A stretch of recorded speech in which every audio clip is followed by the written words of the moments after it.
ಶಿವಮೊಗ್ಗ ನಗರದ ಬಿಎಚ್ ರಸ್ತೆಯಲ್ಲಿರುವ ಶ್ರೀ ಮೈಲಾರೇಶ್ವರ ಸನ್ನಿಧಿಯಲ್ಲಿ ಶ್ರಾವಣ ಮಾಸದ ಅಂಗವಾಗಿ ವಿವಿಧ ಪೂಜೆ ಹಾಗೂ ಧಾರ್ಮಿಕ ಕಾರ್ಯಕ್ರಮಗಳನ್ನು ಆಯೋಜಿಸಲಾಗಿದೆ.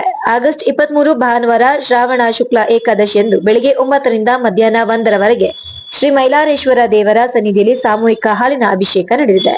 ಆಗಸ್ಟ್ 30 ಭಾನುವಾರ ಶ್ರಾವಣ ಕೃಷ್ಣ ದ್ವಿತೀಯೆಯಂದು ಶ್ರೀ ಮೈಲಾರೇಶ್ವರ ದೇವರ ಸನ್ನಿಧಿಯಲ್ಲಿ ಶತವಾರ ರುದ್ರಾಭಿಷೇಕ ನಡೆಯಲಿದ್ದು ಮಧ್ಯಾಹ್ನ 12:30ಕ್ಕೆ ಮಹಾಮಂಗಳಾರತಿ ನೆರವೇರಲಿದೆ.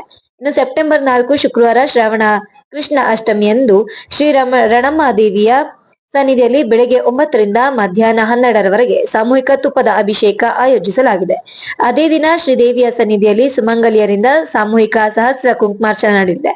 ಬೆಳಗ್ಗೆ 9 ರಿಂದ 10:15 ರವರೆಗೆ ನಂತರದ ದಿನ ಅವಧಿಗಳಲ್ಲಿ ಒಟ್ಟು 3 ಹಂತಗಳಲ್ಲಿ ಅರ್ಚನೆ ನಡೆಸಲಾಗುವುದು ಅಂತ ತಿಳಿಸಲಾಗಿದೆ. ಇದೇ ರೀತಿ ಶಿವಮೊಗ್ಗ ಜಿಲ್ಲೆಯ ಪ್ರಮುಖ ಸುದ್ದಿಗಳಿಗಾಗಿ ನಮ್ಮ ಹಲೋ ಶಿವಮೊಗ್ಗ ಚಾನಲ್ ಸಬ್ಸ್ಕ್ರೈಬ್ ಮಾಡಿ, ಲೈಕ್ ಮತ್ತು ಶೇರ್ ಮಾಡಿ.